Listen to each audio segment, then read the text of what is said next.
네, 이렇게 더운데도 불구하고 시간전에 집회에 참석하신 한 분 한 분을 진심으로 따뜻하게 환영합니다. 그러면 가능하시다면 모두 일어나셔서 여호와께 기쁨으로 노래하라 127번 나는 어떤 사람이 되어야 하는가 127번 나는 어떤 사람이 되어야 하는가를 부르시고 기도로 집회를 시작하겠습니다.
네, 오늘 즐기시게 될 연제는 우리의 삶에는 분명 목적이 있다. 우리의 삶에는 분명 목적이 있다입니다. 연사는 안양 동부회 중에 이정현 형제입니다. 이정현 형제를 소개합니다. 나는 무엇 때문에 사는 것일까? 나는 이러한 생각을 종종 해볼 때가 많다. 중학교를 졸업하고 고등학교를, 대학교를 들어갈지는 모르겠지만 졸업해서 사회인이 된다 해도 내가 죽으면 나란 사람은 잊혀지는 게 아닌가? 이건 제가 중학교 1학년 때 저와 같은 반 친구 중 한 명이 쓴 일기 중 하나입니다. 이 일기가 그때 당시 담임 선생님에게 아주 깊은 인상을 남겼던 것 같습니다. 그 해의 반의 문집에 이 일기가 실렸기 때문입니다. 이 친구는 벌써 14살 때 인생의 목적에 대해서 궁금했지만 40살이 넘어간 저도 만약에 하느님과 성경에 대해서 알지 못했다면 여전히 내 삶의 진정한 목적이 무엇인지 궁금했을 것 같습니다. 한번 우리가 살고 있는 이 우주를 한번 생각을 해봅시다. 우주에는 얼마나 많은 별들이 존재하고 또 얼마나 오래되었을까요? 과학자들이 추산에 의하면 이 우주의 나이는 무려 138억 년에서 140억 년 정도 되었다고 알려줍니다. 정말 엄청나게 오래되지 않았습니까? 그럼 이 우주에는 얼마나 많은 별들이 들어있을까요?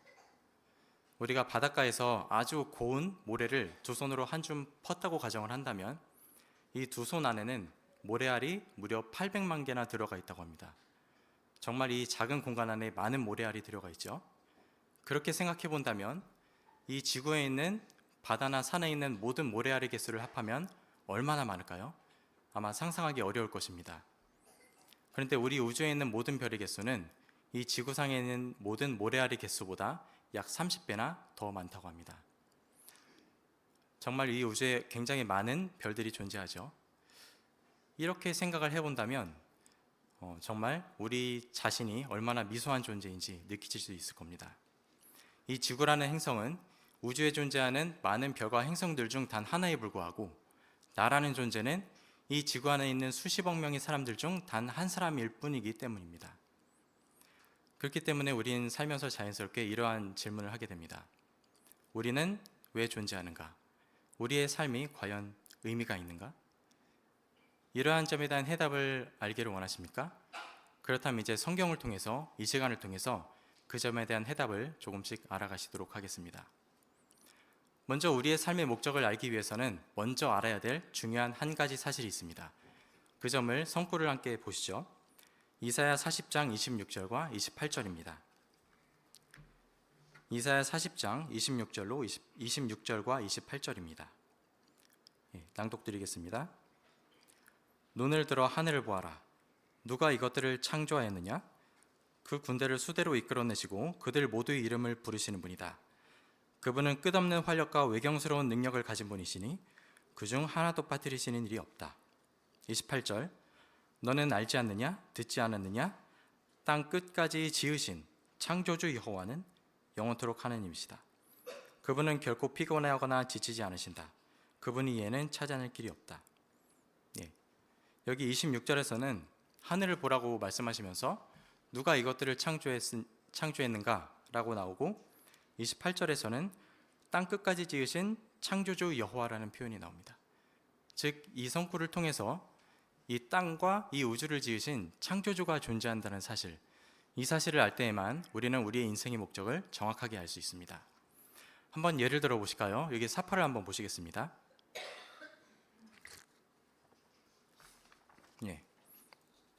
여기에 물고기 2마리가 있죠. 이 물고기가 어떤 목적으로, 어떤 용도로 만들어졌는지, 어떤 목적으로 쓰이는지 정확하게 아시는 분 계십니까?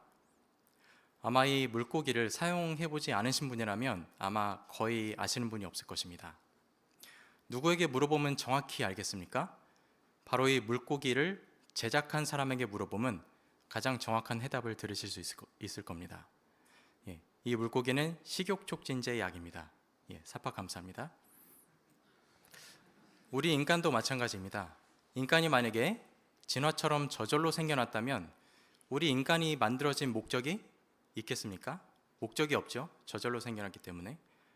그렇기 때문에 우리가 어떻게 인생을 살아야만 가장 만족스럽고 정확한 인생을 살 수 있는지 우리는 스스로 알 수가 없습니다. 하지만 우리를 만드신 창조주가 계신다면 얘기가 달라지죠.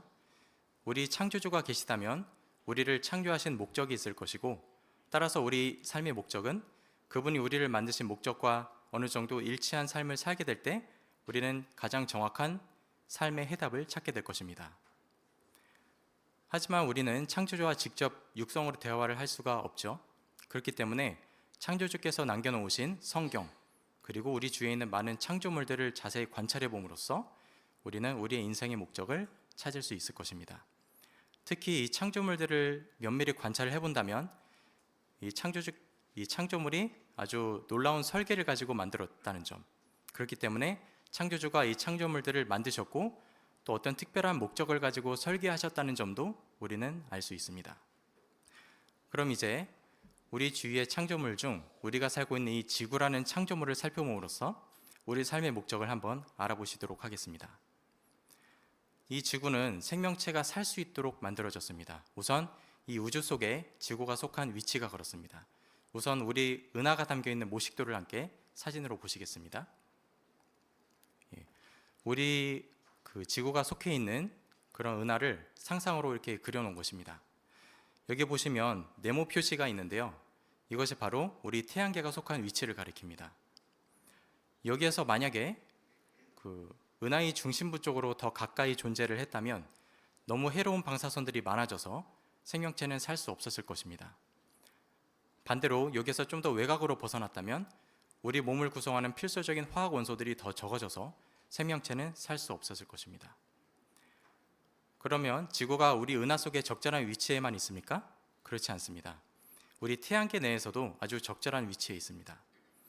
지구는 태양으로부터 1억 5천만 킬로미터 떨어져 있는데요. 여기에서 1%만 더 멀리 있었거나 아니면 5%만 더 가까이 있었다고 해도 너무 춥거나 뜨거워서 생명체는 살 수 없었을 것입니다.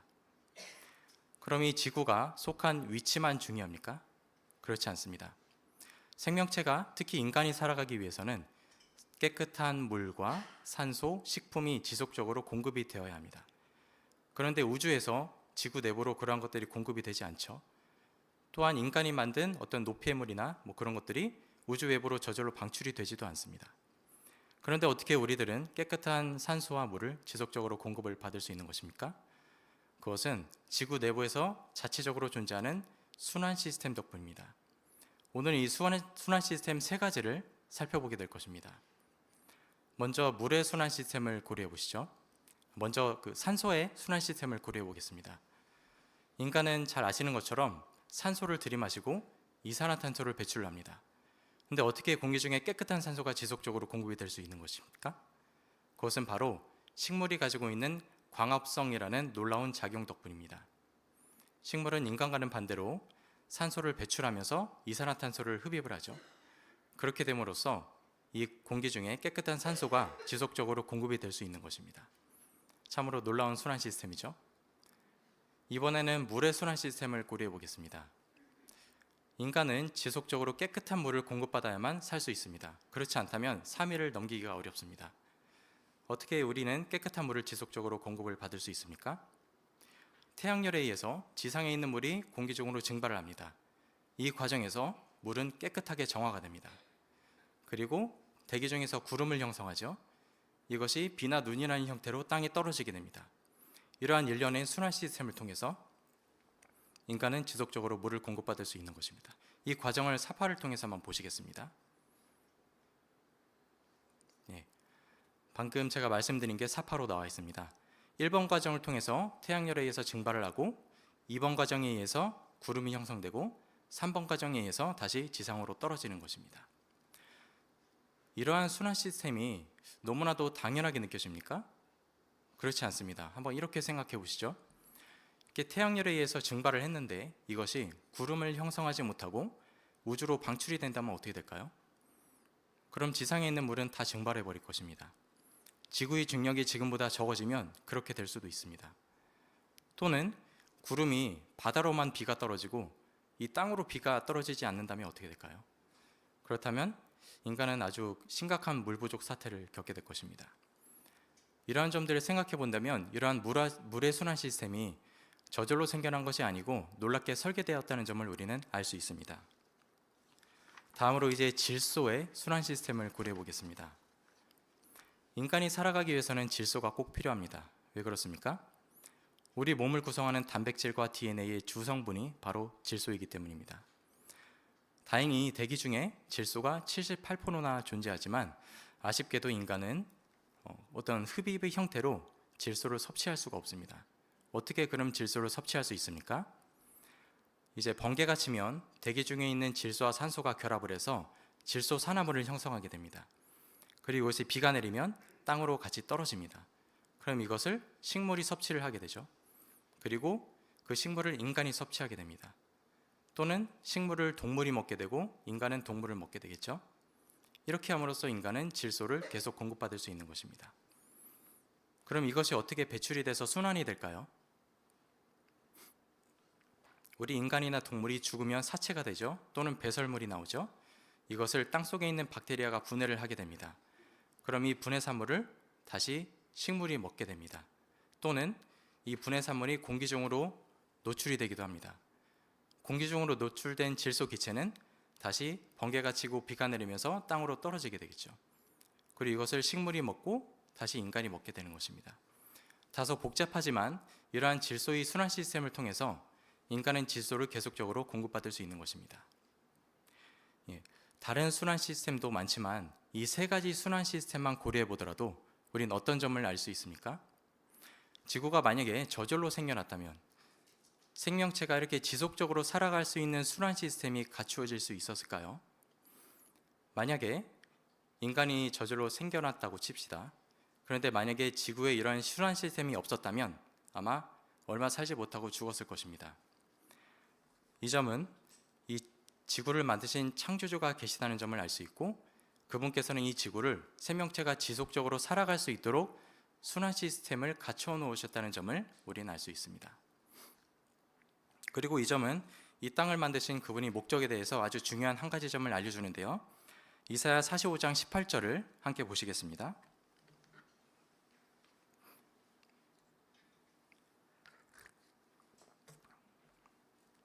이사야 45장 18절 낭독드리겠습니다.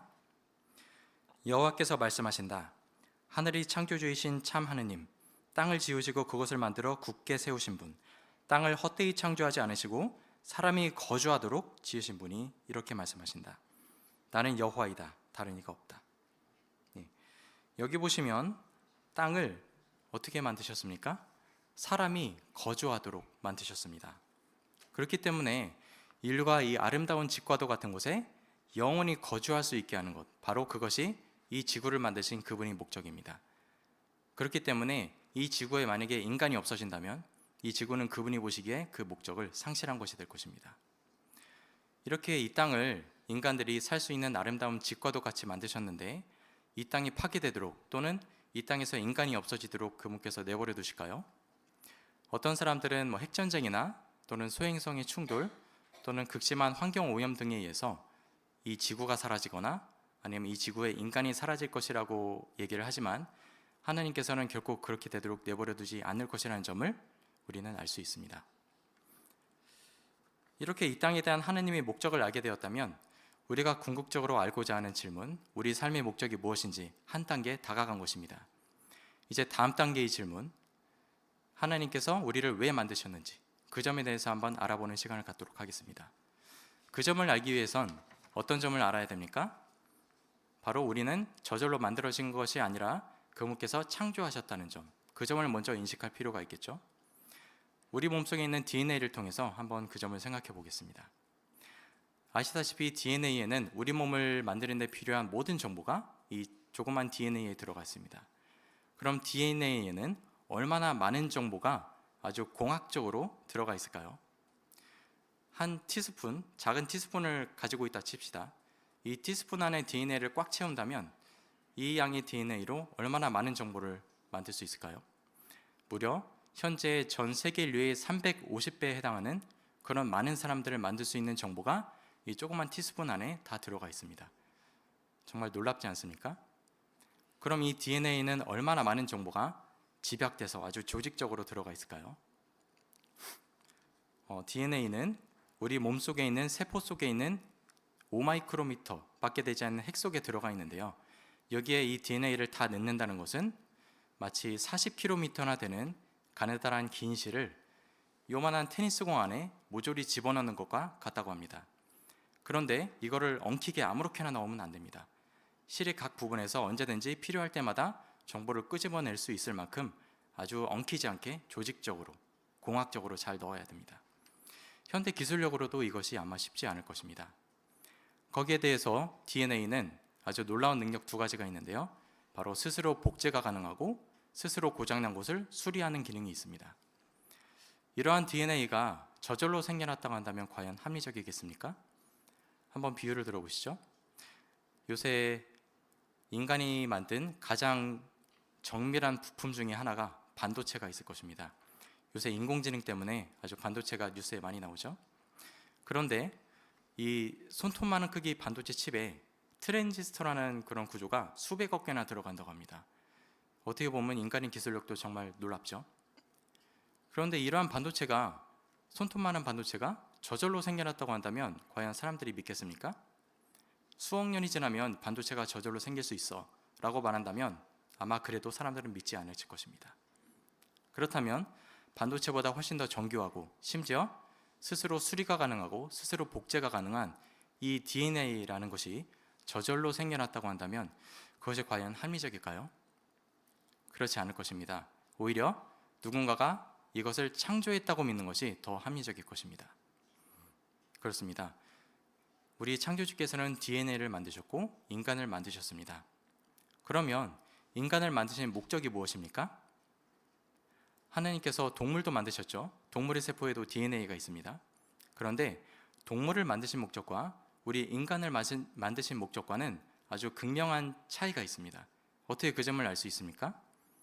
우리 인간의 두뇌를 동물의 두뇌보다 훨씬 더 뛰어나게 만드셨기 때문입니다. 인간은 동물들과는 다르게 사물을 분별하고 인식하고 문제를 인식하고 그것을 해결할 수 있는 지적인 능력이 있습니다.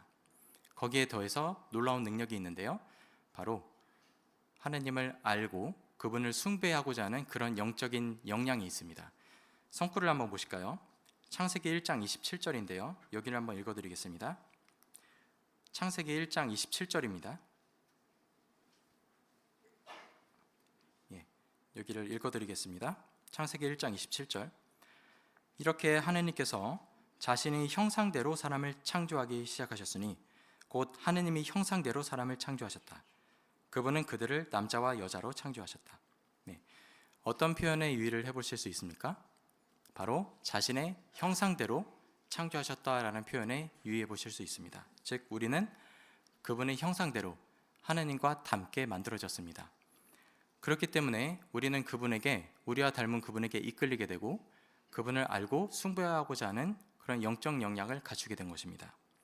이런 능력 덕분에 우리는 창조주를 알고 그분을 숭배할 수 있는 것입니다.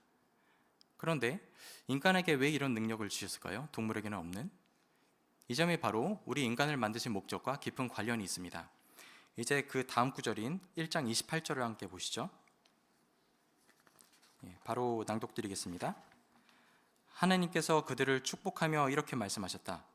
생육하고 번성하여 땅을 가득 채우고 땅을 정복하여라. 바다의 물고기와 하늘의 날짐승과 땅에서 움직이는 모든 생물을 다스려라. 이 성구에서는 그분께서 인간을 창조하신 목적에 대해 알려줍니다. 여기에서 그들이라고 표현된 사람들은 우리 첫 조상인 아담과 하와를 가리킵니다. 그들에게 어떻게 하라고 하셨습니까? 생육하고 번성하여 땅을 채우고 땅을 정복하고 동물들을 돌보라고 그렇게 말씀하셨습니다. 이것이 바로 인간을 만드신 목적이죠. 좀 더 자세한 점들을 살펴볼까요? 하나님께서는 인간을 만들어만 놓고 그들에게 무관심하지 않으셨습니다. 그들에게 지속적인 사랑과 관심을 나타내셨는데요. 창세기 3장 8절에서는 하루 종 선들바람이 불 무렵 아담과 하와가 하나님의 음성을 들었다라는 표현이 나옵니다. 이 점은 하나님께서 그 시간대에 아담과 하와와 정기적인 의사소통을 하셨다는 점을 알려줍니다. 그리고 이 점은 하나님께서 아담과 하와가 본인과 사랑 넘치는 개인적인 친밀한 관계를 누릴 수 있게 해주셨음을 알려줍니다. 이 점을 통해서 여호와께서는 우리를 만들어 놓으시고 그분과 친밀한 관계를 누릴 수 있게 해주셨음을 알 수 있습니다. 또한 하나님께서는 인간에게 영원히 살 수 있는 전망도 주셨는데요. 창세기 2장 15절 17절에서는 선악을 알게 하는 나무의 열매를 먹지 말라고 하시면서 그 열매를 먹으면 죽을 것이라고 말씀하셨습니다. 또한 창세기 3장 22절에서는 그들이 생명나무의 열매를 먹고 영원히 사는 일이 없도록 이라고 말씀하셨는데요. 이 두 가지 성구를 종합해 볼 때 어떤 점을 알 수 있습니까? 아담과 하와는 여호와의 명령에 순종해서 만약에 선악과를 먹지 않았다면 생명나무의 열매를 먹고 영원히 살 수 있는 전망이 있었음을 알 수 있습니다. 이런 일련의 점들을 종합해 볼 때 우리 창조주께서 인간을 만드신 목적은 어떻게 정리할 수 있겠습니까?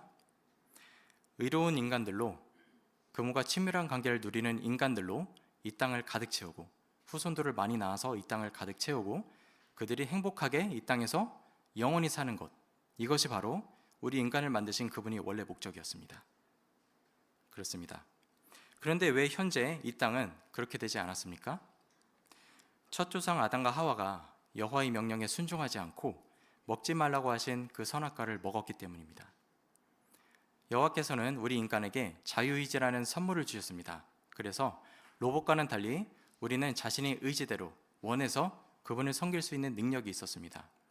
아담은 이러한 자유의지를 잘 사용해서 그분께 친밀한 관계를 누리고 그분께 순종하는 삶을 살 수 있었지만 반대로 그분께 불순종했던 것입니다.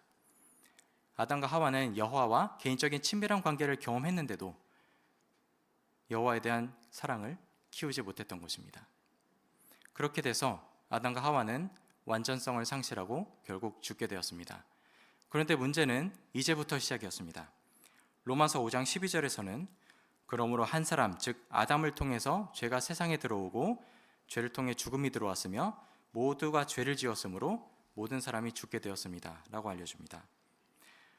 아담과 하와는 자식이 없는 상태에서 죄를 짓고 완전성을 상실했기 때문에 그 후에 태어난 그의 모든 후손은 불완전성과 죽음을 물려받게 되었습니다. 그 결과 이 땅은 고통과 악으로 가득 차게 되었습니다. 그렇게 돼서 우리는 낙원에 살 수 없게 된 것입니다. 이렇게 돼서 이 땅을 여호와께 충실한 완전한 사람들로 가득 채우고 그들을 영원히 살고자 했던 우리 창조주의 목적은 아직까지는 실현되지 않고 있는 것입니다. 그러면 그분의 목적은 실패한 것입니까? 그렇지 않습니다. 희망적인 성구를 함께 보시겠습니다. 이사야 55장 10절과 11절입니다. 이사야 55장 10절과 11절 낭독드리겠습니다. 비와 눈이 하늘에서 내리면 땅을 흠뻑 적셔 소출을 내고 싹이 나게 하여 씨 뿌리는 사람에게 씨앗을 주고 먹는 자에게 빵을 주기 전까지는 다시 하늘로 돌아가지 않는 것처럼 내 입에서 나가는 나의 말도 그러할 것이다. 그것은 성과 없이 내게로 돌아오지 않고 내가 기뻐하는 것을 틀림없이 이루며 내가 하라고 보낸 일을 확실히 이룰 것이다.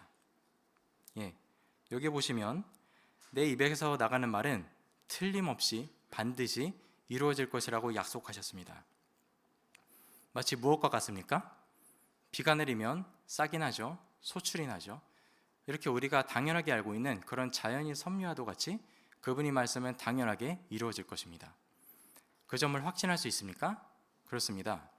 우린 지금까지 살펴보신 것처럼 이 수많은 우주에 있는 별들을 만드셨고 이 지구에 인간이 살 수 있도록 지구를 아주 잘 설계하셨습니다. 그리고 이 DNA 같이 복잡한 것들을 만드시고 우리 인간을 만드셨죠. 그렇기 때문에 인간에 대한 그분의 목적은 반드시 결국에는 성취될 것이라는 점을 우리는 알 수 있습니다. 그렇게 되기 위해서는 어떤 일련의 과정들이 필요합니까? 우선 불완전성으로 인해 초래된 악들이 없어져야 될 것입니다. 시편 37편 10절과 11절에서는 조금만 더 있으면 악한 자들이 더는 없을 것이다 라고 알려주면서 온유한 자들이 땅을 차지하고 풍부한 평화 가운데 더 없는 기쁨을 얻을 것이라고 알려줍니다. 이 선고를 통해서 여호와께서는 그분이 원래 목적을 이루시기 위해서 이 땅에 있는 모든 악을 없애시고 그분께 순종하는 인류로 이 땅을 다시 가득 채우실 것임을 알려줍니다. 그러면 악만 없어졌다고 해서 우리가 겪는 고통이 사라질까요? 그렇지 않습니다. 질병과 죽음이 존재하는 한 우리는 계속 고통을 받을 수밖에 없습니다. 아주 감사하게도 계시록 21장 3, 4절에서는 더 이상 죽음이 없고 슬픔과 부르짖음과 고통도 더는 없을 것이라고 알려줍니다. 이를 통해서 그분은 원래 목적을 이루시기 위해서 우리를 궁극적으로 고통스럽게 하는 이 죽음 그리고 질병을 모두 없애실 것임을 알려줍니다. 그럼 이 지구는 어떨까요?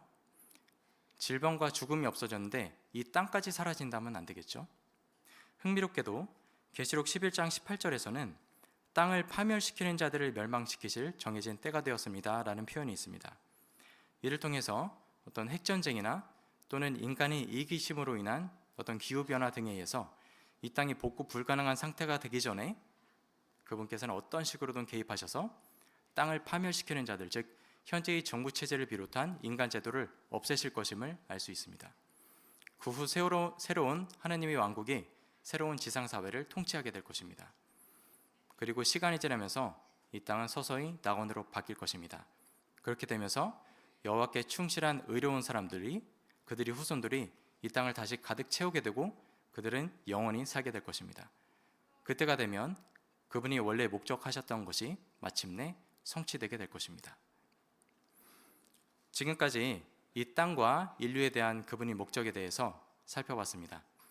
이제 처음에 우리가 드렸던 질문, 나의 삶의 목적이 무엇인지, 인류의 삶의 목적이 무엇인지 그 점을 다시 한번 생각해 보도록 하겠습니다. 사람들은 일반적으로 인생의 목적을 찾기 위해서 다방면인 노력을 기울입니다. 그래서 가장 아마 많이 생각하는 것이 나의 행복, 우리 가족의 행복일 것입니다. 그런데 아쉽게도 행복을 이루기 위해서는 무엇이 필요하다고 생각합니까? 돈이 필요하다고, 그것도 아주 많이 필요하다고 생각합니다. 그래서 항상 돈을 많이 벌기 위해서, 부자가 되기 위해서 노력을 합니다. 특히 세대가 지나갈수록 그러한 경향이 더 짙어지는 것 같습니다. 그런데 돈이 많다고 해서 과연 행복할 수 있을까요?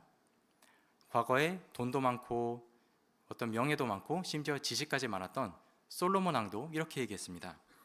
전도서 2장 11절에서는 모든 것이 헛되어 바람을 쫓아다니는 것과 같다라고 말했습니다. 돈이 아무리 많은들 건강을 잃고 죽는다면 무슨 소용이 있겠습니까? 명예가 아무리 높은들 어떤 한순간의 실수와 잘못 또는 어떤 모함에 의해서 그 명예가 하루아침에 땅에 떨어지는 일을 우린 뉴스를 통해서 많이 보지 않습니까? 이러한 것을 추구하는 삶을 살면 결국에는 실망을 할 수밖에 없습니다. 우리를 만드신 우리 창조주께서는 그러한 것들이 우리의 삶의 목적이 되도록 우리를 만들지 않으셨기 때문이죠. 우리는 그분께서 이 땅과 우리 인류를 만드신 목적과 일치한 삶을 살게 될 때 비로소 진정한 행복과 만족을 누리도록 우리를 만드셨습니다. 물론 하나님의 목적과 일치한 삶을 사는 것이 쉬운 것은 아닙니다. 과거에 완전했던 아담과 하와도 죄를 짓고 죽게 되었기 때문이죠. 하지만 실망하실 필요가 없습니다. 과거에 불완전했던 아브라함도 야고보서 2장 23절에서 그분이 즉 친구라고 불릴 정도로 그분과 친밀한 관계를 유지했다는 점을 볼 때 그 점을 알 수 있습니다. 우리는 그분과 닮게 창조되었기 때문에, 그리고 우리가 노력한다면 그분께서 기꺼이 우리를 도와주시기 때문에 우리는 그분의 목적에 일치한 삶을 살 수 있습니다. 그렇다면 이제 우리가 처음에 가졌던 질문, 우리 진정한 삶의 목적이 무엇이 되어야 하는지 성구 하나로 요약을 해보시겠습니다. 전도서 12장 13절입니다. 전도서 12장 13절, 낭독드리겠습니다. 13절, 모든 것을 들려주었으니 결론은 이러하다. 참 하느님을 두려워하고 그분의 계명을 지켜라. 이것이 사람의 본분이다. 예, 사람의 본분. 우리가 어떤 삶을 살아야 되는지 이 선고를 통해서 찾으셨습니까? 바로 참 하느님을 두려워하고 그분의 계명을 지키는 것. 이것이 사람이 가질 수 있는 가장 가치 있는 삶의 목적이 될 것입니다. 이렇게 살아갈 때 우리는 진정으로 의미 있고 만족스러운 삶을 살게 될 것입니다. 여기서 하나님을 두려워한다는 것은 어떤 병적인 두려움을 가지는 것이 아니라 사랑 많고 전능하신 그분에 대한 깊은 외경심을 가지고 그분을 기쁘시게 하고자 하는 그런 건전한 두려움을 가지는 것을 의미합니다. 마치 자녀가 사랑하는 아버지에게 가지는 그러한 건전한 두려움과 같습니다. 그리고 이러한 두려움을 가지게 된다면 우리는 자진해서 기꺼이 그분의 계명을 지키고자 하게 될 것입니다. 그럼 그분의 계명을 지키는 것이 우리에게 너무 짐스럽습니까? 그렇지 않습니다. 우리 창조주께서는 나보다 나를 더 잘 아십니다. 우리를 만드셨기 때문이죠. 그렇기 때문에 우리가 어떤 식으로 살아야만 가장 만족스러운 삶을 살 수 있는지 그분께서는 아십니다. 그리고 바로 그분의 계명을 지키면서 살았을 때 가장 만족스러운 삶을 살 수 있다는 것을 그분께서는 아시기 때문에 우리에게 그분의 계명을 지키라고 명령하신 것입니다. 그러므로 여러분, 우리 모두는 어떠한 삶을 살기로 결정하시겠습니까? 사람들이 일반적으로 추구하는 돈과 명예를 추구하는 삶을 살기로 결정하시겠습니까? 아니면 과거 아브라함처럼 그분의 계명을 지키러 그분을 두려워하는, 그분을 숭배하는 그런 삶을 살기로 결정하시겠습니까? 우리는 우리에게 주어진 자유의지를 지혜롭게 사용해서 그분의 계명을 지키고 그분과 친밀한 관계를 누리는 그런 삶을 살기로 결정하실 수 있겠습니다. 그렇게 살 때 우리는 진정으로 의미 있는 만족스러운 삶을 살 수 있을 것입니다. 그렇게 쭉 충실한 삶을 유지하다가 미래에 하나님께서 이 땅과 인류에 대해 가지셨던 원래 목적을 마침내 이루실 때가 되었을 때, 그때 우리 모두는 진정으로 의미 있고 만족스러운 삶을 영원히 누리게 될 것입니다. 지혜롭고 만족스러운 삶이 무엇인지 아주 잘 설명해 주신 이정현 형제께 감사합니다. 또 조용한 가운데 경청해 주신 여러분께 감사합니다. 그러면 전 세계적으로 이어지는 파수대 사회 집회가 있겠습니다. 파수대 사회자를 소개하겠습니다. 네, 이번 주 파수대 연구는 연구기사 23번째가 벌써 됐네요. 시작하는 노래가 28번인데요. 그 여호와께서 귀한 손님으로 누구를 초대하는지 여기 시편 15편에 근거한 노래가 28번이에요. 기쁨으로 여호와께 노래하라 28번 여호와의 버시들이를 함께 부르시고 오늘 파수대 연구를 즐기겠습니다.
네, 주제가 여호와께서 우리를 손님으로 초대하십니다. 방금 우리가 시편 15편에 근거한 노래를 불렀어요. 지금 주제 보셨죠? 주제 성구도 보십시오. 여호와께서 우리와 함께 있으려고 마치 귀한 손님, 귀빈처럼 우리를 초대하고 계시는 거예요. 그 밑에 요점 두 가지가 있어요. 여호와의 초대로 그분의 천막의 손님이 된다는 것이 얼마나 큰 영예인지 그거 하나 하고요. 또 그분이 주인으로서 우리를 어떻게 돌보시는지 이 두 가지 점을 오늘 고려합니다. 자, 이제 1항, 2항, 주제 성구 1, 2항을 낭독하면서 같이 고려하겠습니다.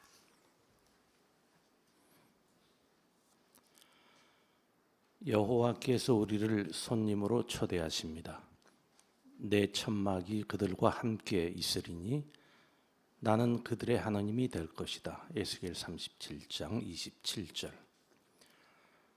당신의 삶에서 여호와는 어떤 분이십니까? 아마 당신은 여호와께서는 제 아버지이시고 하느님이시자 친구이십니다 하고 대답할 것입니다. 당신이 여호와를 부르는 다른 친구들도 생각날지 모릅니다. 그런데 그분이 당신을 손님으로 초대해 주신 분이라는 생각도 듭니까? 다윗 왕은 여호와와 그분의 충성스러운 숭배자들이 누리는 우정을 손님을 초대한 주인과 초대를 받은 손님의 관계에 비했습니다. 그는 이렇게 물었습니다. 오 여호와여, 누가 당신의 천막에 손님이 될 수 있습니까? 누가 당신의 거룩한 산에 거할 수 있습니까? 이 영감받은 말씀을 보면 우리가 여호와의 손님, 즉 그분의 친구가 될 수 있다는 것을 알 수 있습니다.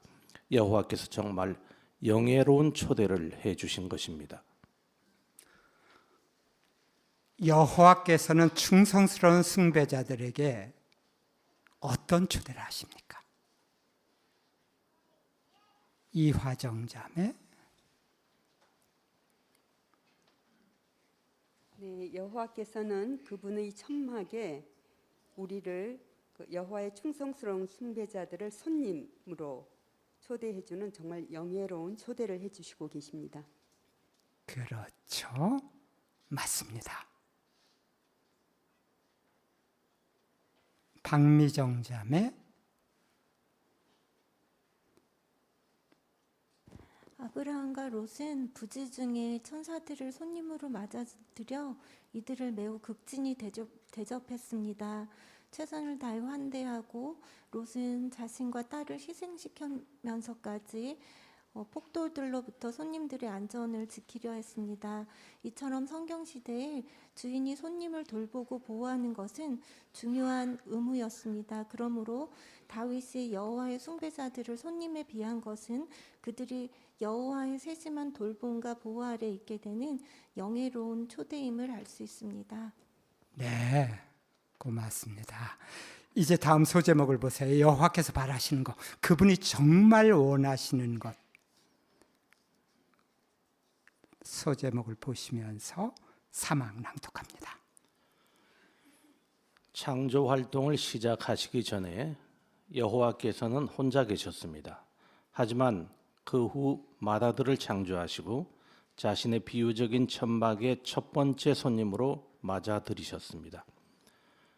여호와께서는 그처럼 손님을 맞는 주인이 되는 것을 매우 기뻐하셨습니다. 성경에서는 여호와께서 자신의 아들을 각별히 좋아하셨다고 알려줍니다. 그리고 그분의 첫 번째 손님인 맏아들 역시 여호와 앞에서 언제나 즐거워했습니다.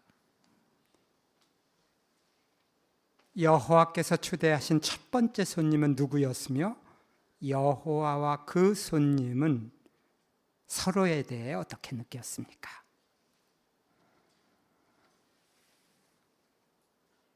저기 이세아 어린이 발표해 볼래요? 애들은 초대 네, 잘 발표했어요. 고맙습니다. 네, 또 이동윤 형제.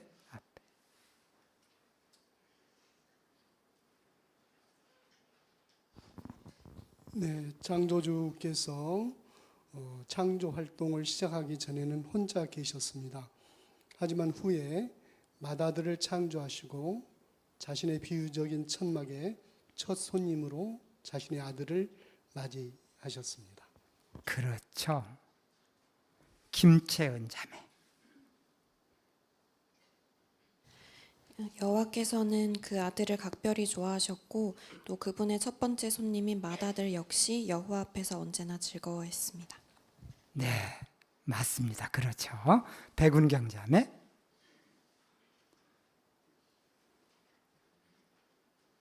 네, 예수는 아버지의 특성을 사랑하셨기 때문에 배우고 본받기를 원하셨습니다. 그러니 아버지와 함께 있는 것을 얼마나 좋아하셨을까요? 여호와께서도 아들을 특별하게 대해 주셨는데요. 창조 사업에서 모든 창조물이 100% 아들의 손을 거쳐서 만들어지게 하셨습니다. 여호와와 첫 번째 손님의 애정과 신뢰 관계를 상상해 볼 수 있습니다. 그래서 우리가 사실 이 잠언 8장 30절을 그렇게 좋아하죠. 사항 보시겠습니다. 그 후 그분은 다른 영적 피조물들을 창조하셨으며 그들도 손님으로 초대하셨습니다. 성경에서는 천사들을 하느님의 아들들이라고 부르며 그들이 여호와의 곁에서 기뻐하고 있다고 말합니다. 한동안 하느님의 손님은 그분이 계시는 하늘에 사는 천사들 뿐이었습니다. 그 후 땅에 사는 사람들도 그분의 천막의 손님이 될 수 있었습니다. 시간이 흐르면서 에녹, 노아, 아브라함, 욥과 같은 사람들이 그분의 손님이 되었습니다. 성경에서는 그러한 참 숭배자들을 하느님의 친구, 즉 참 하느님과 함께 걸은 사람들이라고 부릅니다.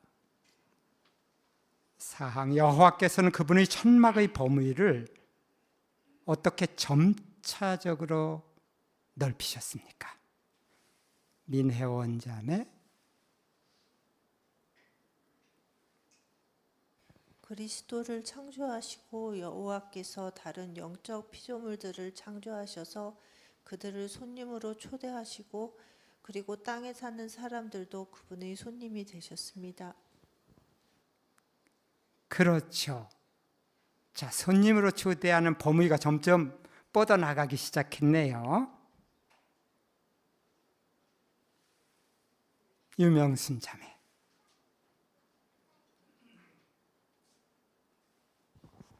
네, 이 땅에 이제 여호와 하나님의 손님들을 또 초대를 하셨는데 그 중에 에녹, 노아, 아브라함, 욥과 같은 손님이 있었습니다. 네, 그러한 참 숭배자들을 하나님의 친구, 즉 하나님과 함께 걸은 사람들이라고 부를 수 있습니다. 네, 손님 혹은 친구 이렇게 얘기가 되네요. 5항 낭독합니다. 이제 주제성구가 되겠어요. 오랜 세월에 걸쳐 여호와께서는 계속 친구들을 손님으로 초대하셨습니다. 예를 들어 에스겔의 예언을 보면 하느님께서 자신의 충성스러운 숭배자들과 가까운 사이가 되기를 진심으로 바라신다는 것을 알 수 있습니다. 그분은 그들과 평화의 계약을 맺겠다고 약속하십니다. 그 예언은 하늘의 희망을 가진 사람들과 땅의 희망을 가진 사람들이 그분의 비유적인 천막 아래서 한 무리로 연합할 때를 알려줍니다. 그때는 바로 지금입니다. 네, 주제성구 문맥을 좀 잘 보실까요? 먼저 에스겔 37장 26절, 27절을 함정인 자매가 낭독을 해주시죠. 26절 내가 그들과 평화의 계약을 맺으리니 그것은 그들이 맺는 영원한 계약이 될 것이다. 내가 그들을 세우고 그들을 번성하게 하고 나의 신성한 곳을 영원히 그들 가운데 두겠다. 내 천막 그들과 함께 있으리니 나는 그들의 하나님이 되고 그들은 내 백성이 될 것이다.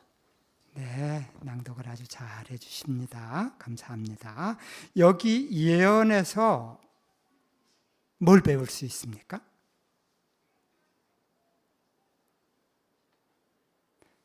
네, 이정 형제.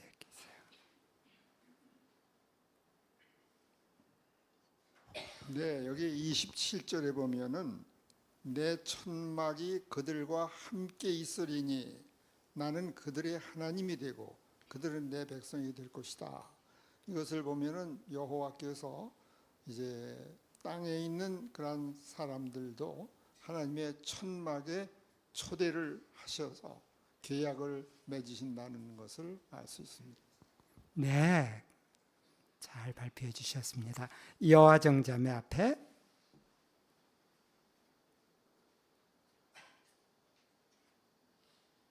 또한 낭독 선구에서 여호와께서는 먼저 평화의 계약을 맺겠다고 제시하시고 이 계약은 영원한 계약이라고 친히 말씀하셨습니다.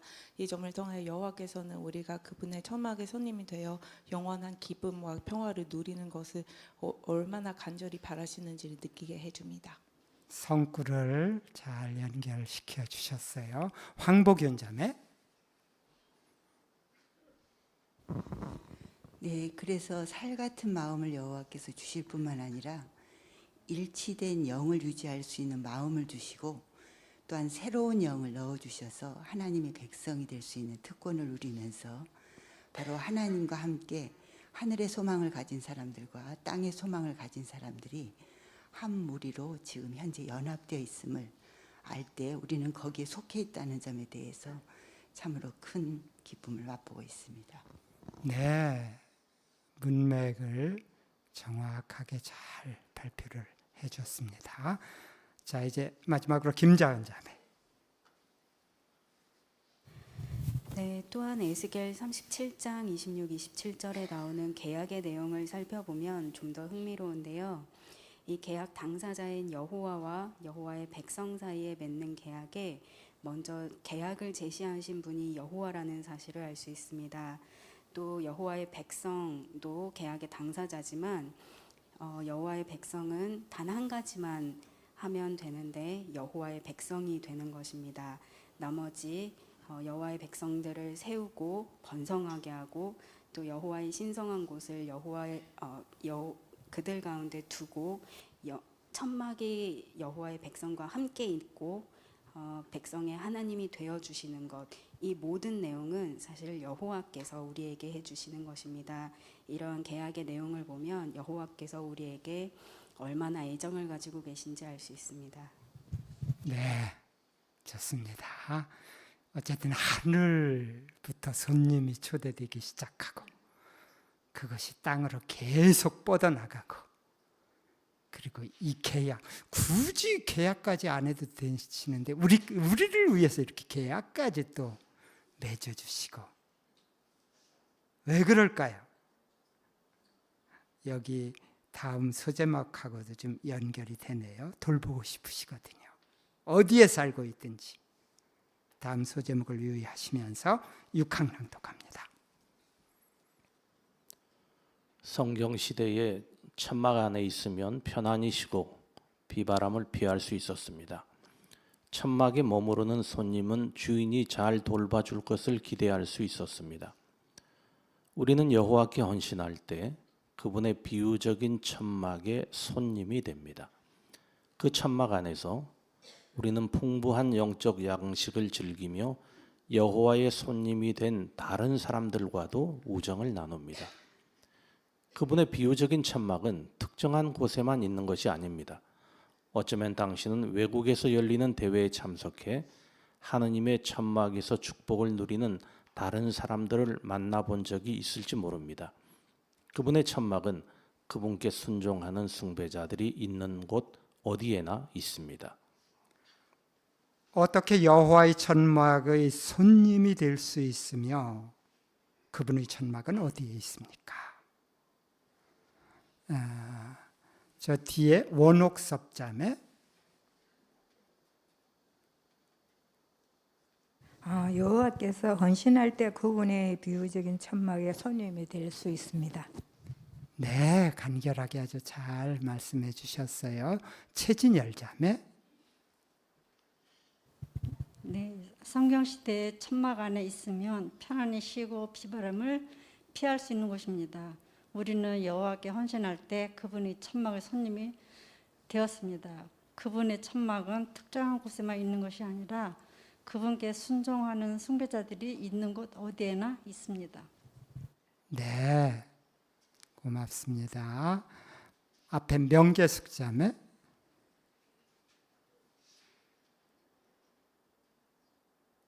네, 시편 15편을 읽을 때마다 매일의 영적 생활에서 나의 언행 여해에 따라 그분의 천막에 손님이 될 수 있을 거라 생각했는데 여호와께 헌신했을 때 이미 비유적으로 손님이 되어 있었으며 감사하게도 그분의 천막 안에서 풍부한 영적 양식을 즐기고 함께한 손님들과 우정을 나누는 기쁨을 누리게 해주신 데 대해 감사하는 마음으로 시편 61편 4절의 말씀처럼 영원히 그 천막에 손님으로 묵기 위해서 주인이신 여호와의 뜻을 따르기 위해 최선을 다해야 되겠습니다.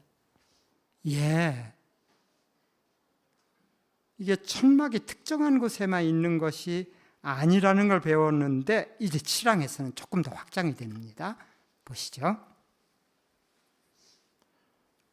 그렇다면 사망한 충실한 사람들의 경우는 어떠합니까? 그들도 여전히 여호와의 천막의 손님이라고 말할 수 있습니까? 그렇습니다. 왜 그렇게 말할 수 있습니까?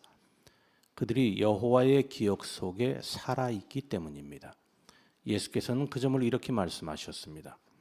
죽은 사람이 일으켜진다는 것은 모세도 가시덤불 대목에서 밝혔는데 그는 여호와를 아브라함의 하나님, 이삭의 하나님, 야곱의 하나님이라고 불렀습니다. 그분은 죽은 사람의 하나님이 아니라 산 사람의 하나님이십니다. 그분에게는 그들이 모두 살아 있습니다. 7항 사망한 충실한 사람들도 여전히 여호와의 천막의 손님이라고 말할 수 있는 이유는 무엇입니까? 최정자 자매.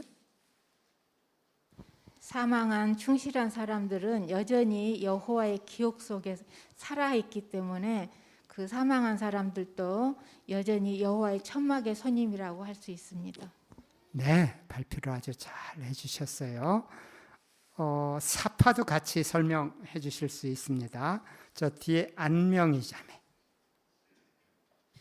네, 저는 우리가 어디에 살고 있든지 하느님께서는 우리를 돌보십니다라는 소제목 하에 이 사망한 사람들에 대한 이야기가 나온 점이 인상 깊었습니다.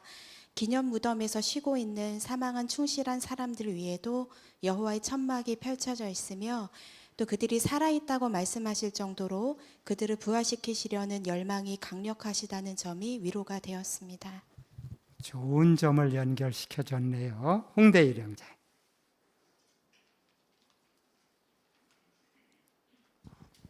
네, 여기 사파에 나오는 할머니 자매는 지금 앨범을 보면서 과거에 함께 시간을 보냈던 가족, 친구, 형제 자매들과의 추억을 회상하면서 미소를 짓고 있는데요.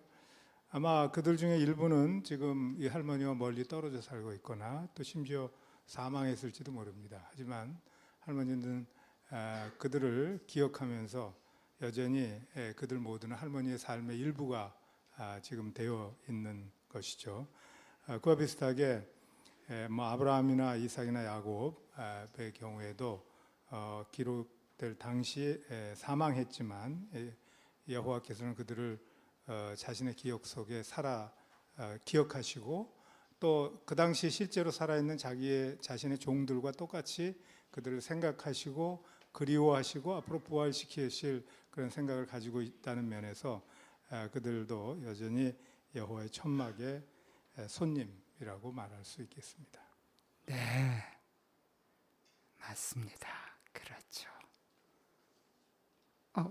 박민서 형제. 네, 저는 다른 눈으로 보고 있는데요. 저 연세 정도면은 이제 남편 되시는 분이 안 계신 것 같아요. 저 비어 있는 의자를 보니까.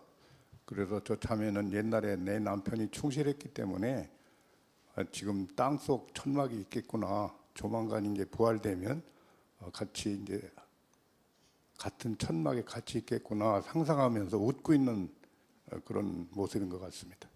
예, 감사합니다. 시각을 달리해서 살아 있어도 죽은 자가 있고 죽어 있어도 살아 있는 하나님의 관점에서 그런 사람이 있네요. 예, 감사합니다. 이제 다음 소제목을 보시면서 그분의 돌보심 때문에 얻는 유익이 있죠. 그러면서 동시에 요구 조건도 있습니다. 파랑 낭독합니다.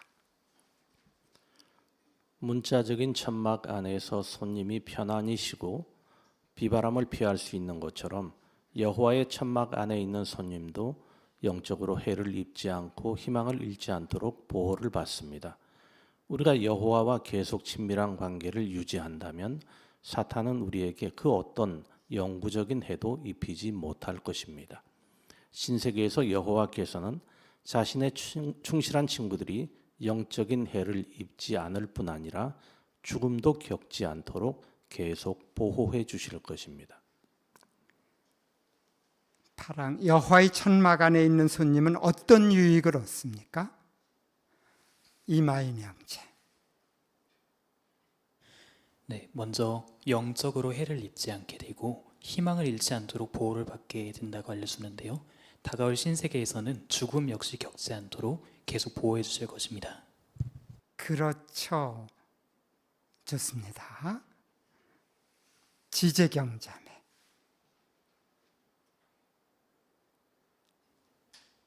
그 사탄의 영구적인 해로부터 보호를 받게 됩니다.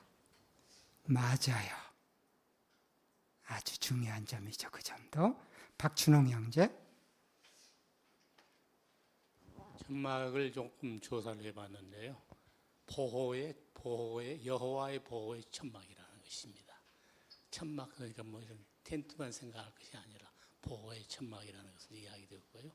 그것은 연합된 참 숭배를 의미한다고 얘기하였습니다. 네, 감사합니다. 그렇게 연결도 해볼 수 있겠네요. 여기 표현 가운데 여호와와 계속 친밀한 관계를 유지한다면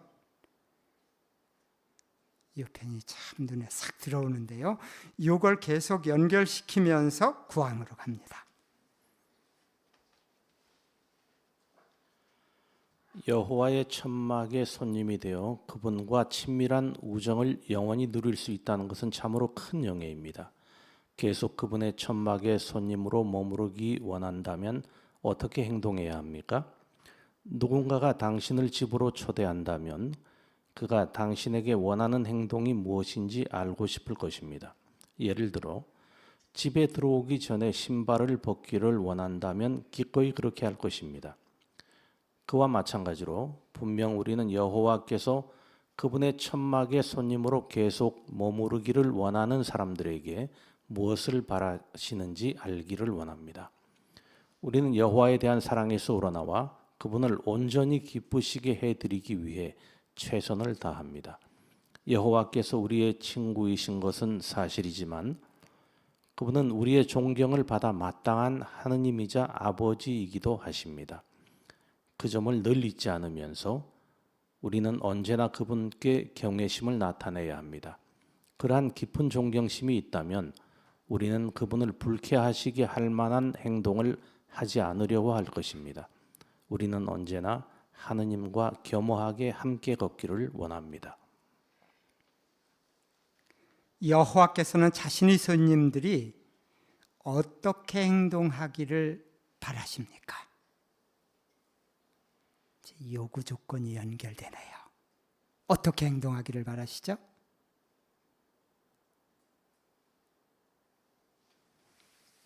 박대희 형제. 네, 예수께서 날마다 하느님께 각별히 좋아하시는 자가 되었듯이 하느님의 손님이 되고자 하는 사람들은 역시 여호와 하나님을 온전히 기쁘시게 해드리기 위해서 최선을 다하기를 바라십니다. 맞습니다. 그렇죠. 이정순 자매.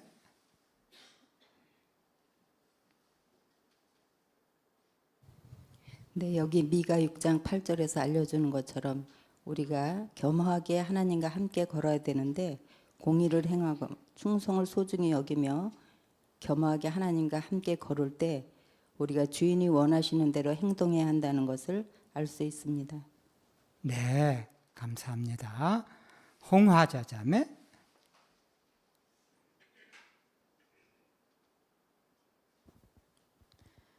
네, 우리가 배운 것처럼 여호와께서 우리의 친구이신 것은 사실이지만 우리가 또 하나 잊지 말아야 할 일은 그분을 존경하고 또 우리의 존경을 받아 마땅한 하느님이자 아버지라는 사실을 또 인정해야 되고, 그렇기 때문에 그분께 언제나 경외심을 나타내야 됩니다. 그렇다면 우리가 생활에서 그분을 불쾌하게 할 만한 행동을 하지 않을 것입니다. 그러므로 친구이면서 또 하느님이자 아버지라는 사실을 또 우리가 늘 잊지 말아야 할 것입니다. 네, 저 뒤에 신충심 자매.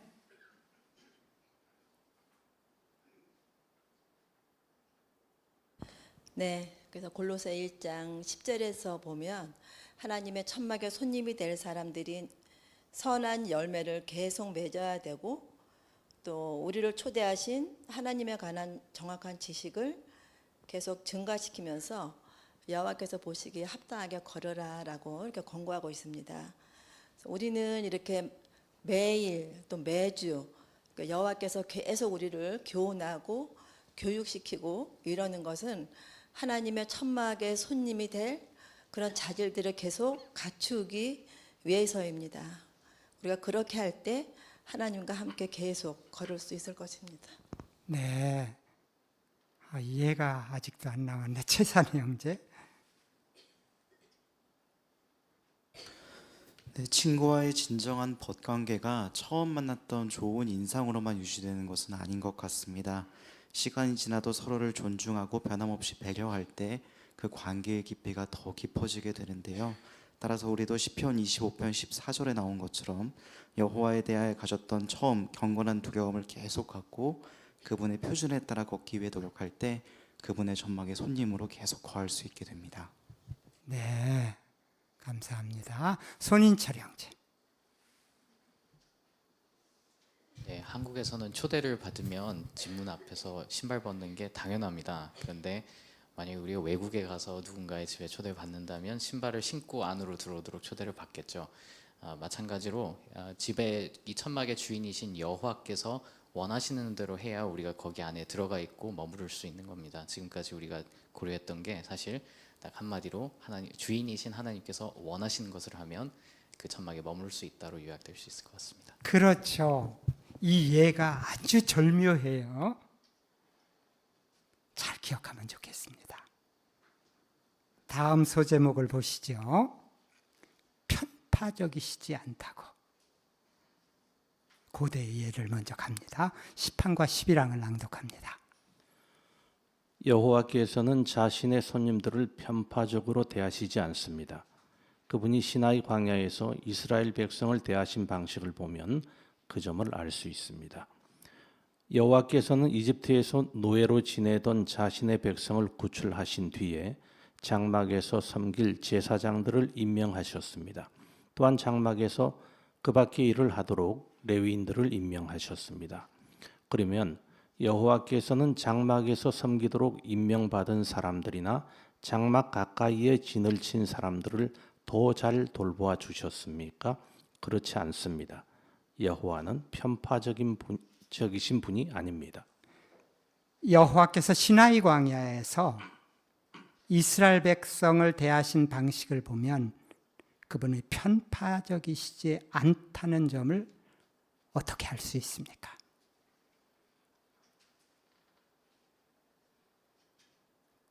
광야 사건이네요.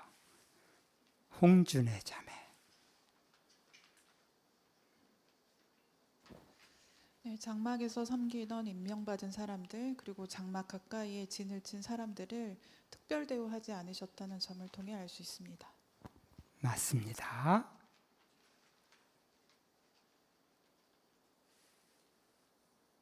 백운 경자매. 네, 장막에서 섬기는 제사장들이나 레위인들이 그 장막 바로 옆에 진을 친 반면에 그 나머지 12지파는 그 레위 지파 바깥쪽에 진을 쳤는데요. 그때 약 300만이 진을 쳤을 것이기 때문에 맨 끝에 있는 사람들은 장막으로부터 4-5km 멀리 떨어져 있었을 것입니다. 그런데 여호와께서 장막 가까이에 진을 친 사람들을 더 잘 돌봐 주셨겠는가? 그렇지 않다는 것에 대한 그 근거가 다음 항에 이어지는데 매우 흥미로운 것 같습니다. 이제 다음 항으로 갑니다. 사파도 이제 유의해 볼 수 있겠는데요. 다음 항 낭독합니다. 진영에 있는 사람은 특별한 임명을 받았든 그렇지 않든 자신의 천막이 장막 가까이에 있든 그렇지 않든 누구나 여호와와 친밀한 우정을 누릴 수 있었습니다. 예를 들어 여호와께서는 백성 모두가 그분의 기적으로 장막 위에 두신 구름 기둥과 불 기둥을 볼 수 있게 해주셨습니다. 구름이 움직이기 시작하면 장막에서 가장 멀리 떨어진 곳에 진을 친 사람도 그것을 보고서 짐을 챙기고 자신의 천막을 거둔 다음 다른 백성과 함께 이동할 수 있었습니다.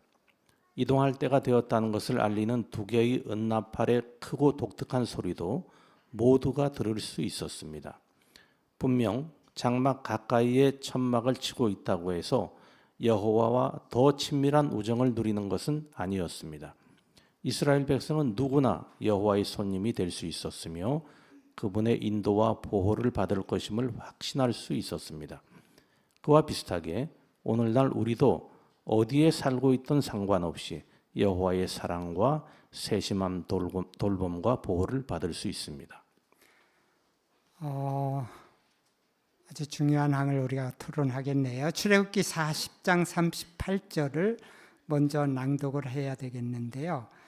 여기는 임성자 자매가 낭독을 해주시겠습니다.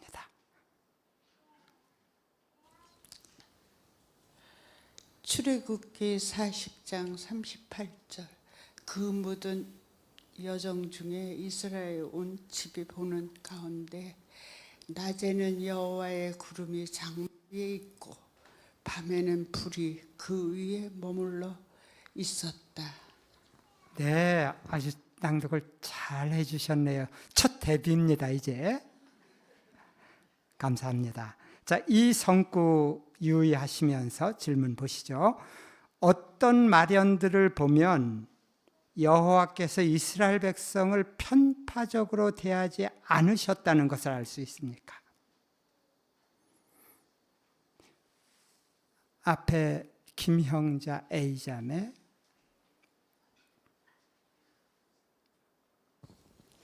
진영에 있는 사람은 특별한 임명을 받았든지 그렇지 않든 자신이 천막이 장막 가까이 있든 그렇지 않든 누구나 여호와와 친밀한 우정을 누릴 수 있었습니다.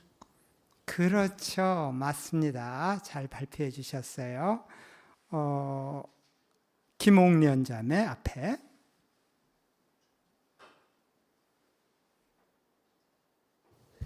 네, 그림을 보면 중앙에 그 구름 기둥이 보입니다.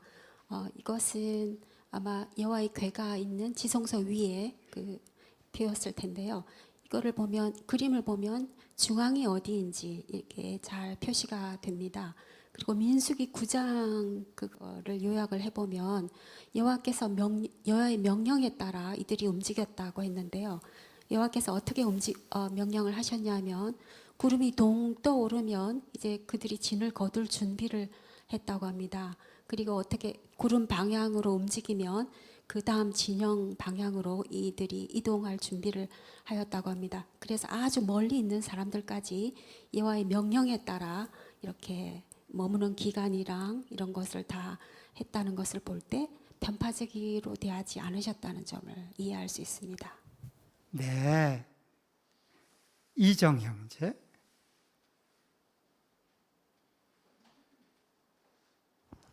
네, 과거에 시나이 땅에서 하나님께서 이스라엘 백성들에게 편파적이 아니셨던 것 같이 오늘날 우리 시대에도 아프리카에 살든 아시아에 살든 미국에 살든 어느 곳에 우리가 살든지 상관없이 여호와의 사랑과 세심한 돌봄과 보호를 오늘날 우리가 받고 있는 것을 보게 될 때 여호와 하나님은 천막 안에 초대한 손님들에게 아주 공평하게 대하시는 분이라는 것을 이해할 수 있습니다.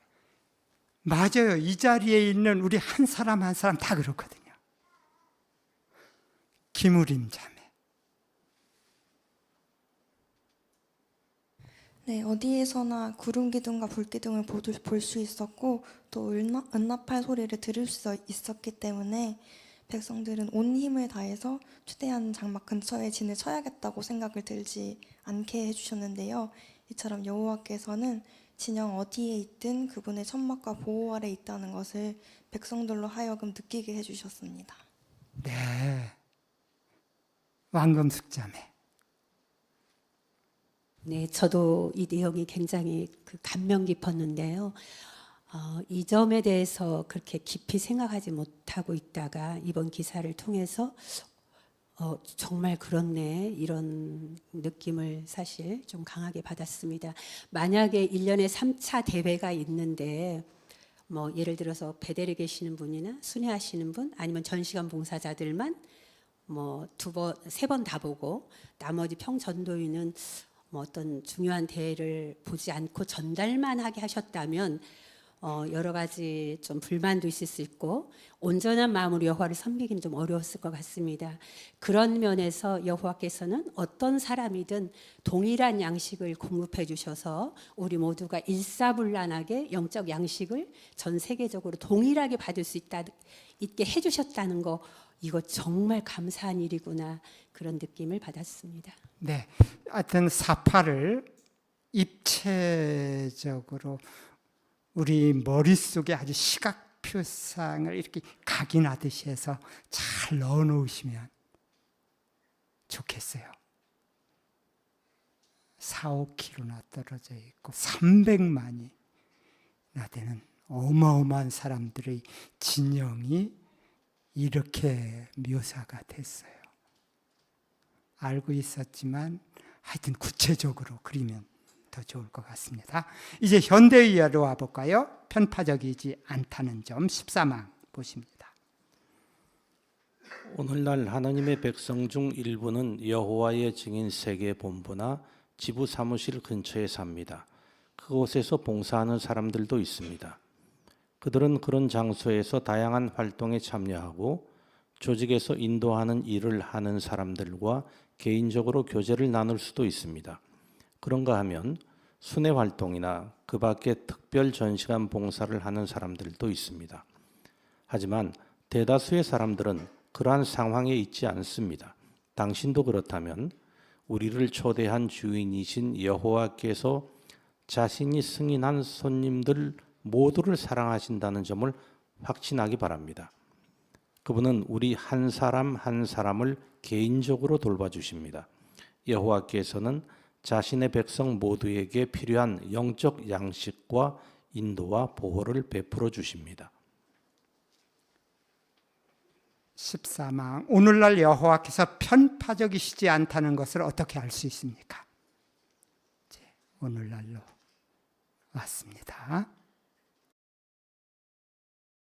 이진희 자매.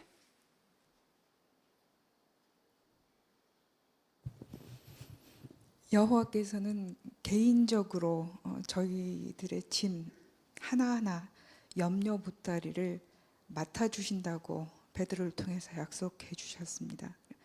누구의 짐은 너무 누추하고 낡아서 누구의 짐은 조금 더 가벼워 보여서 맡아주시겠다고 하신 게 아니고 우리 개개인을 모두 가리지 않고 받아주시겠다고 하셨으니까 정말 편파적이지 않은 분이십니다. 네, 모두를 강조를 해주셨네요. 감사합니다. 예. 안주리 자매. 네, 최근에 그 마카오의 오지에서 여호와를 섬긴 한 부부와 개인적으로 교제할 기회가 있었는데요. 그들이 정말 그 어렵고 힘든 환경 속에서 여호와께 기도하고 그분의 도움을 정말 기적 같은 손길을 맛보는 그런 경험을 들었습니다. 그것은 그들이 어디에서 어떻게 일하느냐가 중요한 게 아니라 얼마나 여호와께 믿음을 다하고 또 믿음을 표현하고 행동하고자 하느냐에 따라서 전 세계에 있는 모든 형제들을 돕듯이 똑같이 그들을 도와주신다는 걸 더 느낄 수 있었습니다. 개개인 좋습니다. 14항 낭독하죠. 여호와께서 편파적이시지 않다는 것을 보여주는 또 다른 예를 생각해 보겠습니다. 그분은 오늘날 전 세계에 있는 사람들이 성경을 볼 수 있게 해주십니다. 성경은 원래 세 개의 언어, 즉 히브리어, 아람어, 그리스어로 기록되었습니다. 그러면 성경이 기록된 원어를 이해하는 사람들이 여호와와 더 가까운 관계를 누립니까? 그렇지 않습니다.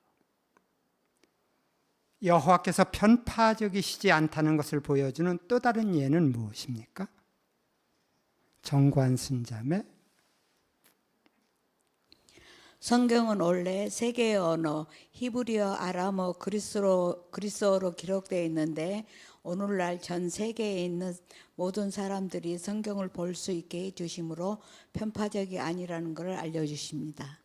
이 내용은 조금 더 15항에서 설명을 하네요. 15항 낭독합니다. 여호와께서 우리를 친구로 받아주시는지의 여부는 우리가 세속 교육을 많이 받았는지 성경 원어를 이해할 수 있는지에 달려있지 않습니다.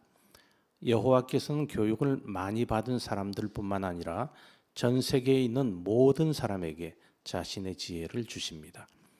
그분의 영감받은 말씀인 성경은 수천 개의 언어로 번역되었습니다. 그렇기 때문에 세계 전역에 있는 사람들이 성경의 가르침을 통해 유익을 얻고 어떻게 하느님의 친구가 될 수 있는지 배울 수 있습니다. 15항입니다. 여호와께서 편파적이신 분이 아니라는 어떤 증거가 있습니까? 뒤에 오겸민 형제. 전 세계에 있는 모든 사람에게 자신의 지혜를 주시기 때문입니다. 그 증거로 성경이 수천 개의 언어로 번역되었다는 사실이 있습니다. 네, 간결하게 아주 잘 발표를 해줬네요. 고맙습니다. 네, 박미정 자매. 네, 사파에서 태블릿으로 수어 성경을 읽는 남자와 모국어 성경을 읽는 시골에 사시는 연로한 여자분을 통해 우리는 하느님께서 어떤 장애나 언어, 교육 수준, 장소에 관계없이 모든 사람에게 하느님의 말씀을 읽을 수 있도록 동등한 기회를 제공하시며 그 누구도 소외되지 않도록 배려하신다는 점을 보여줍니다. 네, 정국영 자매. 네, 오른쪽에 여기가 어딘가 찾아봤더니요, 멕시코의 마야족 여자였습니다. 이 들고 있는 성경 표지에 적힌 그 디오스라는 글자를 가지고 JW 라이브러리로 찾아 들어갔더니 마야어 토착어인 초치로로 된 신세계역 성경이었습니다. 정인들 약 3,000명이 사용하고 있고 다른 두 세상 번역판에는 하나님의 이름이 출애굽기에 딱 한 번 나오는데 그것도 각주에만 나온다고 합니다. 그리고 그 일반 초치로 성경은 비싸서 사기가 어려운데 초치로 신세계역은 무료로 받을 수 있고 또 여호와의 이름이 나오기 때문에 이 사파에 나오는 시골에 사는 연로한 여자도 자신의 모국어로 성경을 읽고 하나님의 친구가 되는 법을 배울 수 있다는 것은 여호와는 편파적이 아니심을 알려주는 좋은 예입니다. 아유, 사파를 아주 실감나게 얘기를 해줬네요. 손인철 형제. 네, 우리는 수천 개의 언어로 성경을 읽고 즐길 수 있습니다. 그러니까 이 지상에 있는 누구나 자신의 모국어로 아버지께서 알려주신 그 진리를 알 수 있다는 겁니다. 그런데 생각을 해보면 그 번역 작업에 참여했던 그 정말 많은 교직자들도 있는데 그들은 성경을 번역은 했지만 그 안에 있는 진리는 모릅니다. 여호와께서 겸손한 마음을 가진 사람들에게 진리를 밝혀주시기 때문이죠. 그래서 여호와께서 성경을 번역을 이렇게 많이 해주시고 누구나 그것을 접할 수 있게 해주신다는 것은 그분이 정말 편파적이지 않다는 증거입니다. 생각해 볼 만한 아주 중요한 요점이네요. 맞습니다. 이 사파도 눈여겨보시면서 여호와 하나님이 얼마나 공정한 분인지 생각해보는 기회가 됐으면 좋겠습니다. 이제 소제목 계속 손님으로 머물라고 16항 낭독합니다. 여호와의 초대를 받아 그분의 천막의 손님이 된다는 것은 참으로 큰 영예입니다.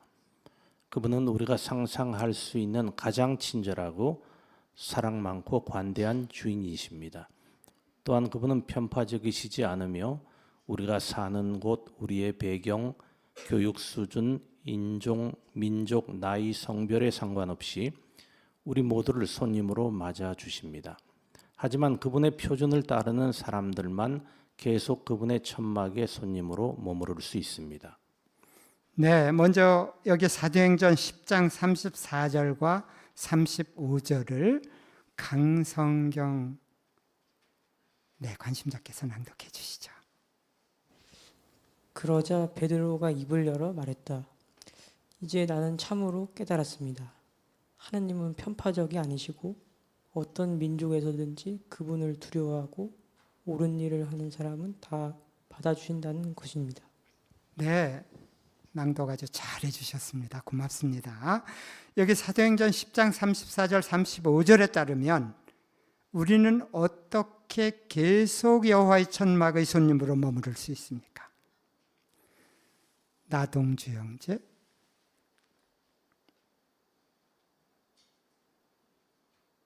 네, 낭독 성구에 보면 여호와의 손님으로 계속 머물려면 요구 조건에 달해야 되는데요. 하나님을 본받아서 인종, 민족, 교육 수준, 성별, 피부색에 관계없이 편파적으로 대하고 그분을 두려워하고 옳은 일을 하는 그분의 표준에 따라서 사는 의로운 사람이 되어야만 손님으로 초대받을 수 있을 것입니다. 네, 성구를 아주 잘 연결시켜 주셨어요. 이완 형제.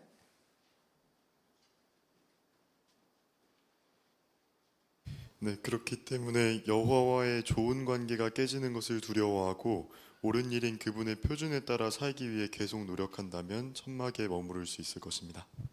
그렇죠. 그 관계가 되게 중요하네요. 이재경 형제. 네, 낭독 성구에서 그분을 두려워하고 그분의 표준을 따르는 사람들만이 계속 그분의 천막에서 거할 수 있다고 했습니다. 따라서 우리가 배경이 어떠하든 또 어디서 섬기는 것이 중요한 것이 아니라 어떻게 섬기느냐가 중요하다는 것을 알게 됩니다. 네, 감사합니다. 이 사도행전 10장 34절과 35절은 사실은 시편 15편하고 많이 연결이 되는 것 같아요. 오늘 15편 전체를 공부는 하지 않지만 이제 마지막 17항은 낭독합니다. 시편 15편 1절에서 다윗은 이러한 질문을 했습니다. 오 여호와여, 누가 당신의 천막의 손님이 될 수 있습니까? 누가 당신의 거룩한 산에 거할 수 있습니까? 그리고 이어지는 구절들에서 그는 영감을 받아 그 질문들에 대한 답을 기록했습니다. 다음 기사에서는 우리가 계속 여호와의 천막의 손님으로 머무르기 위해 어떤 요구 조건을 따라야 하는지 살펴볼 것입니다. 네, 배철이 형제 아주 의미 강세를 잘 사용하시고 단어군으로 읽어주니까 아주 쏙쏙 머리에 들어오네요. 감사합니다. 자, 이 17항 질문 보시죠. 여호와의 천막의 손님이 되는 것에 관해 어디에서 더 많은 점을 배울 수 있습니까? 조수영 자매. 시편 15편에서 여호와의 천막에 손님으로 머무르기 위해 어떤 요구 조건을 따라야 하는지 알아볼 것입니다. 그렇죠. 맞습니다. 김광욱 형제.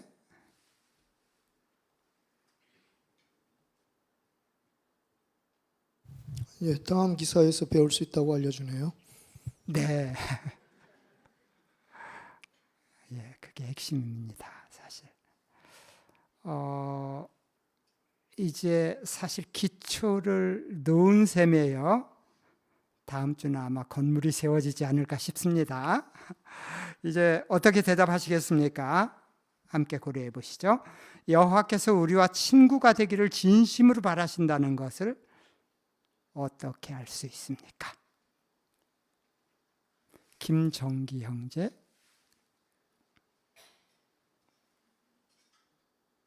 네, 마다들을 친구로 맞아주시고 마다들은 여호와를 기쁘게 했고요. 그 다음에 두 번째는 영적 피조물 똑같이 됐습니다.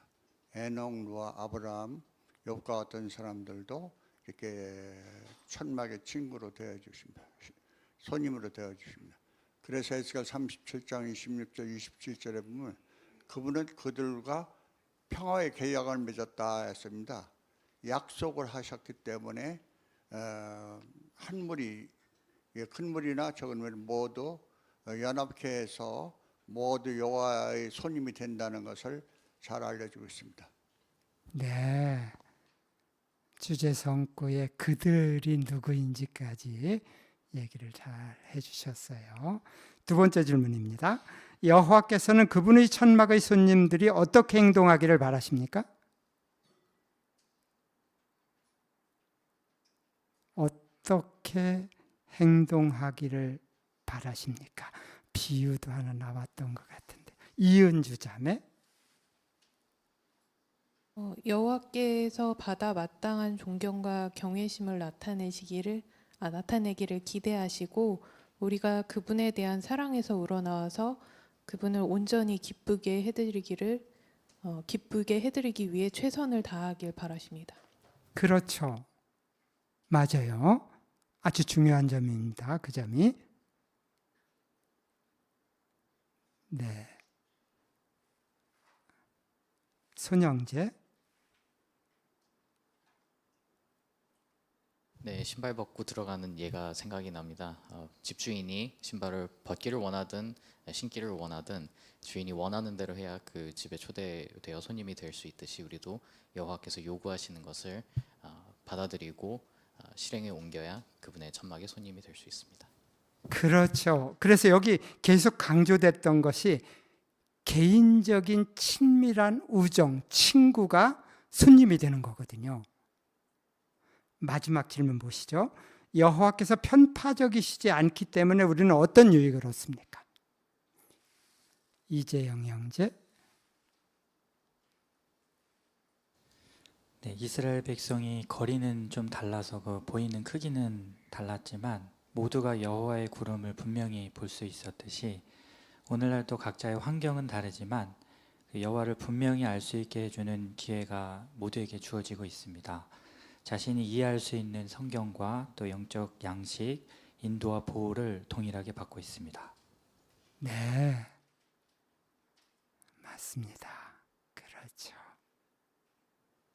오늘 우리 정말 여호와 하나님을 다시금 느끼게 하는 벗으로서 손님으로서 우리가 어떻게 해야 하는지 생각해 보게 하는 그런 교훈을 받게 되었네요. 여러 가지 중요한 교훈들을 얻게 되었는데요. 정말 돌봐주고 싶어가지고 이제 손님으로 초대를 하셨잖아요. 오늘 요점이. 그런데 그것이 하늘과 땅을 아우르는 엄청나게 영예로운 초대라는 것을 생각해 보게 된 것 같아요. 근데 그 초대가 편파적이지 않고 아주 공정하게 그렇게 초대하고 있거든요. 우리 어떻게 해야 할까요? 우리 반응이 어떠해야 할까요? 이제 다음 주에 오늘 기초를 놓았으니까 다음 주에는 조금 더 잘 준비하고 조사하셔서 하느님과 정말 친밀한 우정을 길러나가는 방법을 고려해 보도록 하겠습니다. 귀한 손님이 될 수 있는 길을 우리가 확인해 보도록 하겠습니다. 네, 오늘 이렇게 마쳐야 되겠네요. 기쁨으로 여호와께 노래하라 32번 여호와의 편에 서라 이 노래를 부르시고 오늘 강연 연사로 아주 우리에게 유익한 교훈을 제공해 준 이정현 형제의 기도로 이 모임을 마치도록 하겠습니다. 노래 32번입니다.